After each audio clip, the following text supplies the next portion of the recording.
Hey guys, Nick here, and today we are back with another remake video, and this is What If Negan Killed Maggie, the remake, which is going to actually be a full story apart from the original video that I had on my channel. Speaking of which, that was near the start of my channel right after I made the first 5 parts to What If Rick Spared Shane, which was originally What If Rick Didn't Kill Shane. Now this What If Negan Killed Maggie video was only 4 minutes and a very short story, yet it has received a good amount of support and honestly done a lot better than I thought it would from the lack of detail and stuff, like my What If Rick Didn't Kill Shane original videos. But at any rate, Braden Douglas, about a month ago, possibly 2 months, depending on when this video drops, asked me if I could remake this.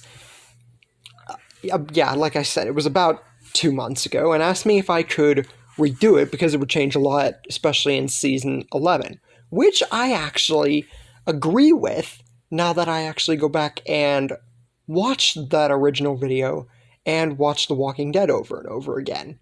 And since I already made What If Rick Spared Shane the remake, which has received a good amount of love in of itself, I decided, you know what?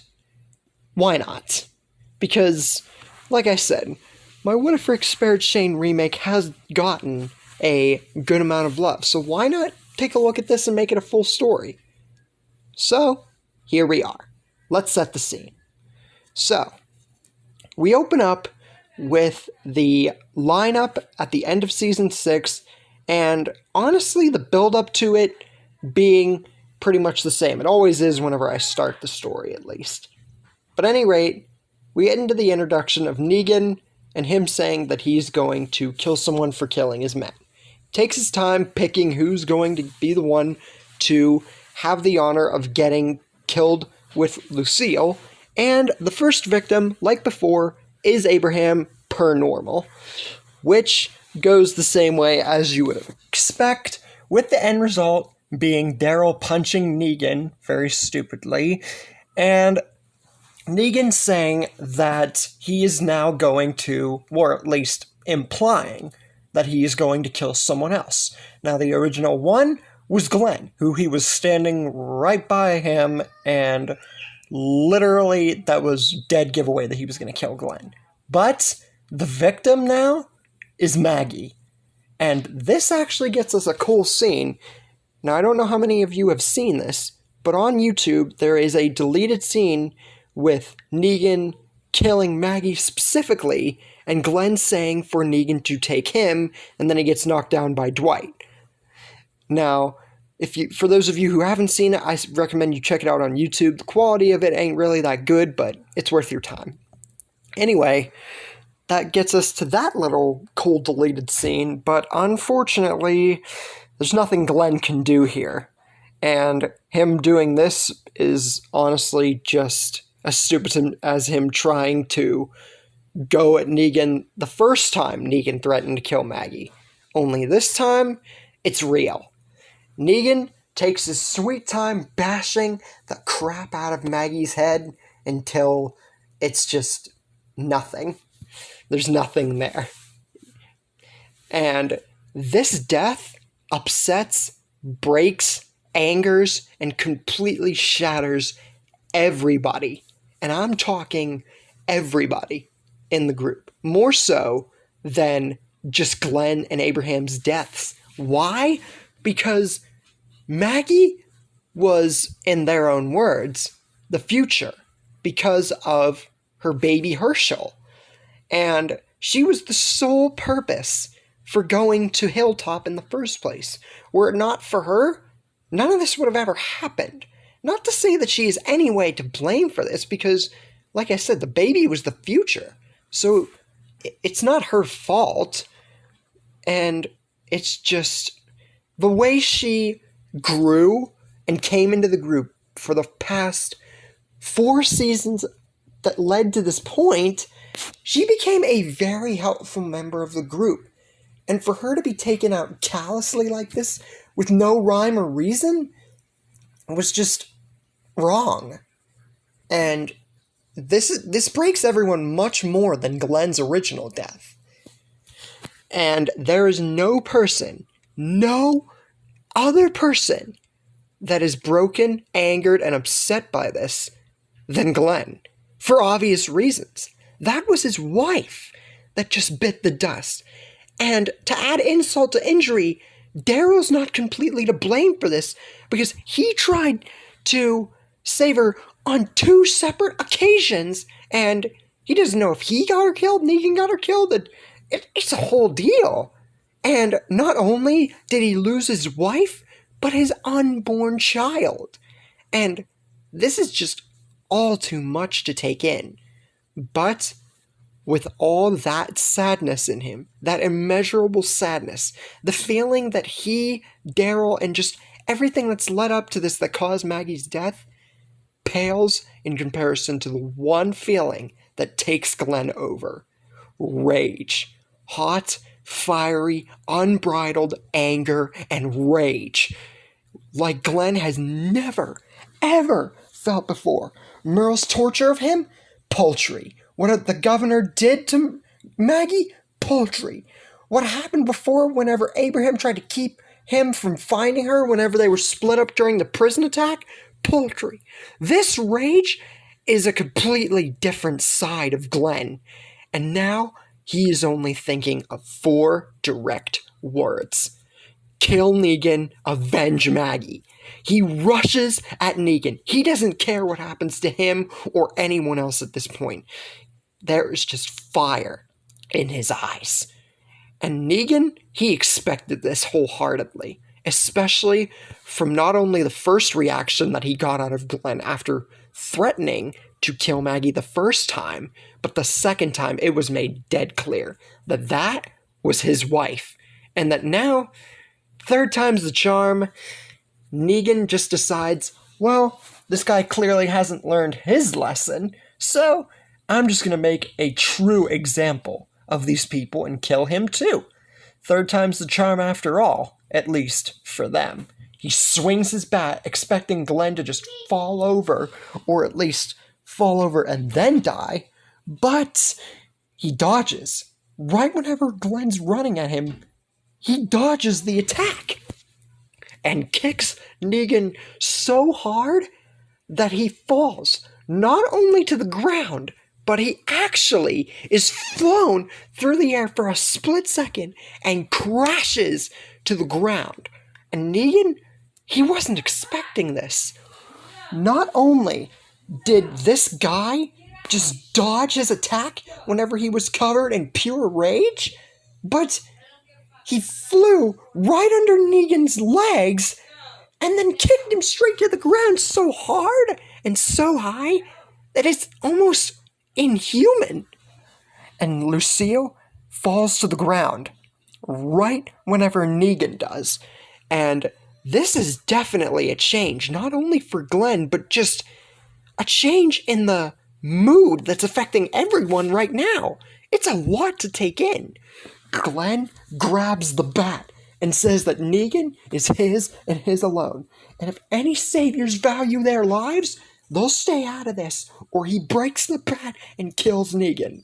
Simon, being the uncaring and stupid person that he is, doesn't really care and is about to order some of the saviors to either kill one or more than one of this guy's friends, or just kill him in general. But Negan yells at Simon and all the saviors to stand down, to not fire a shot, to not attack anybody, to not do anything until he gets that bat back. That is Negan's only concern at this point, and he is very angry to see that someone did this to him, especially after he just fell to the ground and let this guy attack him, and stares Glenn straight in the eyes and tells him in a very serious tone that no one's seen him in yet to give him his bat back, and he will consider letting him at least live.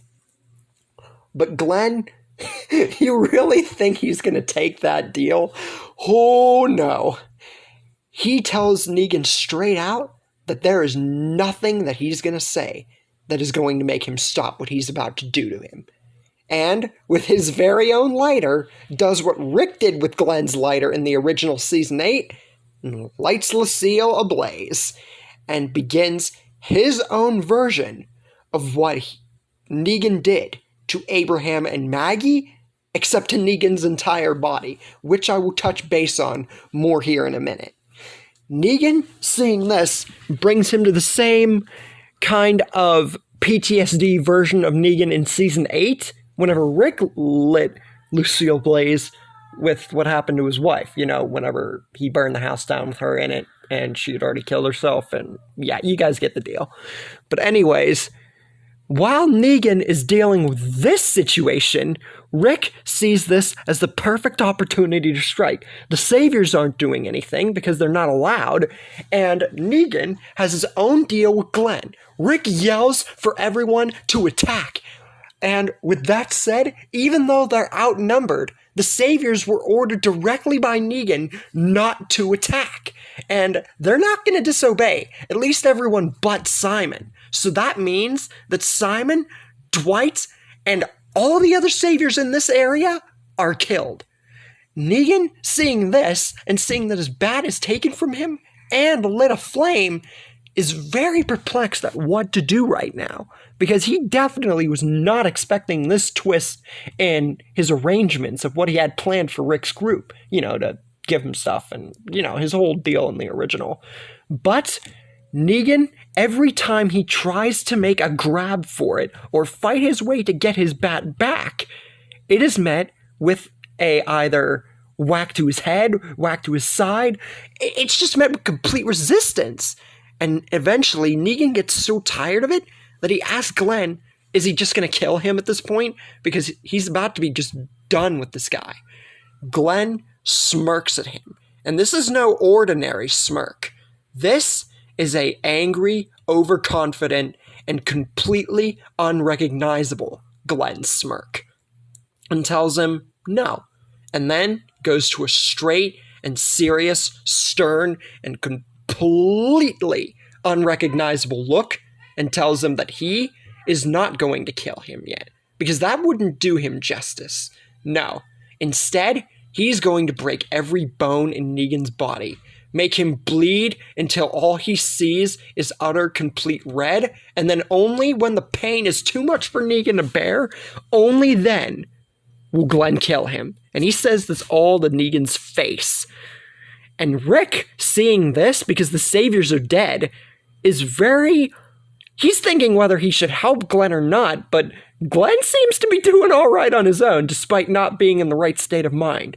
But ultimately, Rick doesn't blame him, because as I said before, Maggie was very, very important as a character. And he just lets him go. Lets Glenn deal with Negan on his own. And eventually, the bat that Lucille once was is unrecognizable because of how much Glenn is just going hog wild at Negan, breaking bone after bone, scraping, bashing, anything and everything he can do to make sure that Negan feels not just pain, not just sorrow, not just sadness, but just breaks him in every way, shape, and form. And Negan, he is almost completely out of it. He has tried attempt after attempt, swing after swing, to get his bat back, to talk Glenn down, but it's not working. And eventually, Negan has grown to the point he just gives up. And he decides that he better just tell Glenn what's what. He better just plead or do something to get Glenn to stop. He's not even worried about getting the bat back at this point. And Negan just begins to tear up and ask Glenn for mercy. And this was very, very unexpected. Glenn stares at Negan emotionless. Not because he didn't register what Negan said, Not because he's refusing to listen, but because he is dumbfounded at this guy who just asked him for mercy. But then he speaks up and he tells Negan, where was the mercy for Abraham? Where was the mercy for all the people he enslaved and killed before? And worst of all, and most importantly of all, where was the mercy for his wife? Who, by the way, was pregnant. And he informs Negan of this and says that he didn't just kill his wife. He didn't just threaten to and then do it. He cost the life of both his wife and his unborn child. Now, Negan knows why Glenn was so defending of this. It wasn't just his wife. It was his baby, who wasn't even born yet.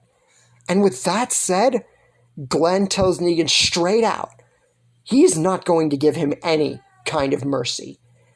Negan didn't give mercy to anyone who asked for it. So he's not going to give any mercy to him. And only when he's satisfied of breaking anything and everything of Negan's will he kill him. And he will finally be done with what he's doing. And then Negan decides, you know what? Better just tell and just come clean now. And he says, I had a wife too. And this doesn't just stun Glenn and confuse him and break him out of his rage, but this stuns everybody. Because they weren't expecting Negan to say this. Even though he is on death's door at this point, or pretty close to, they still weren't expecting this change of character. For Glenn to break Negan like this so callously. Negan decides that